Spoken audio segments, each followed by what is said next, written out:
Está começando o Sorella Cast, o podcast da Sociedade Espírita Sorella.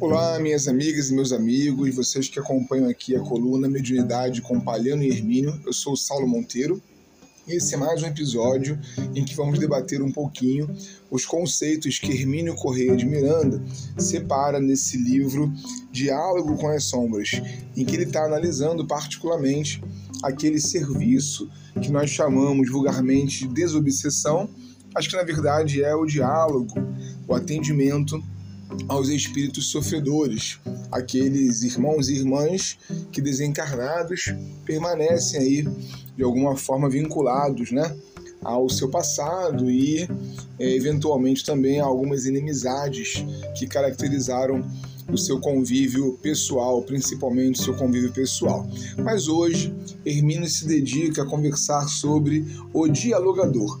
A primeira questão que precisamos fazer sobre esse ponto é exatamente o nome, O nome que damos às coisas é muito importante.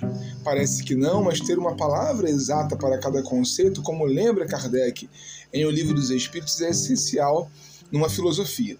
E aqui a gente tem, inclusive, uma necessidade de atualização mesmo dos termos. Por exemplo, Hermínio Miranda chama o doutrinador. Apesar dele mesmo contextualizar essa questão e mostrar que o objetivo do dialogador não é convencer ninguém num sentido filosófico religioso, não é catequizar ninguém, o nome que a gente usa é esse, Doutrinador. Muitas vezes a gente acaba dando um tom a essas nomenclaturas como se a gente estivesse falando de algum tipo de patamar superior. Então, um dialogador nos parece um nome mais adequado para esse momento. Vamos dialogar com irmãs e irmãos desencarnados. E o próprio Hermínio, ele vai começar dizendo que aquele espírito que está se comunicando ali, ele não veio para ouvir uma pregação. Ele nem é espírita, muitas vezes. Ele não está ali para ser ensinado a doutrina espírita. Ao contrário, ele veio muito mais para um contato com a matéria, para um diálogo sobre o seu futuro, sobre a relação entre o que passou e o que virá. O objetivo ali não é ensinar doutrina espírita, voltamos a dizer. E, por outro lado, lembra ele que o dialogador não é um sacerdote, não é alguém que está ali representando uma ideia religiosa e procurando fiéis. Ele não pode representar uma seita, um culto, uma religião naquele momento. Esse não é o objetivo. O objetivo é muito mais conversar de um ponto de vista humano, porque apesar de desencarnada, aquela criatura está absolutamente vinculada à vida humana, e oferecer outro ponto de vista.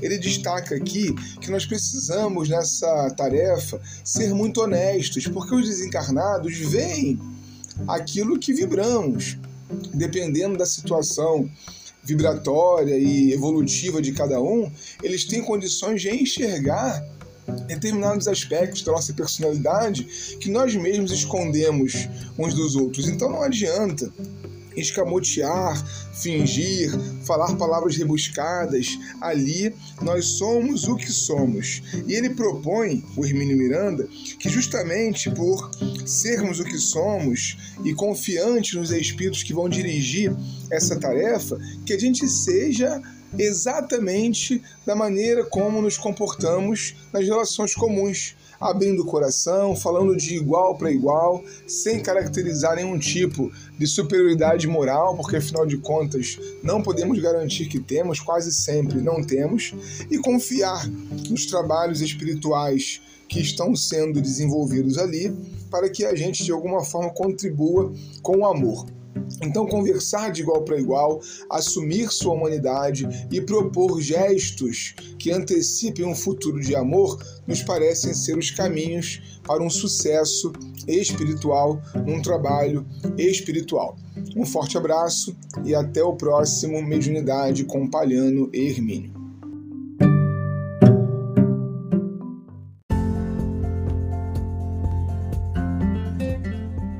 Siga a Sociedade Espírita Sorella nas redes sociais, Facebook e Instagram. Inscreva-se em nosso canal do YouTube e fique por dentro de nossa programação.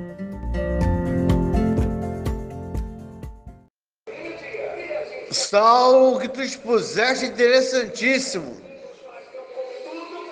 Eu penso que pode ser somado de minha parte ao que tu expuseste o seguinte: eu analiso o papel do dialogador, como tu chamas, a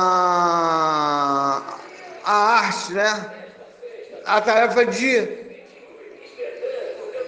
humanizar o justiça através dos sentimentos. Como assim? A sociedade reserva aos trabalhadores a percepção e o sentimento de necessidades instintivas, apenas animais, como comer, procriar, etc. E o que é a arte? O que é a evolução do espírito? Não é isso? A arte não é isso?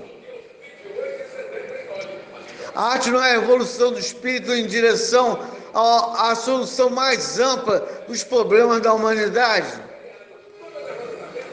É assim que nós podemos avaliar o trabalho do artista, né? Se ele está desincumbido da sua tarefa de ampliar o leque de soluções para os problemas da humanidade.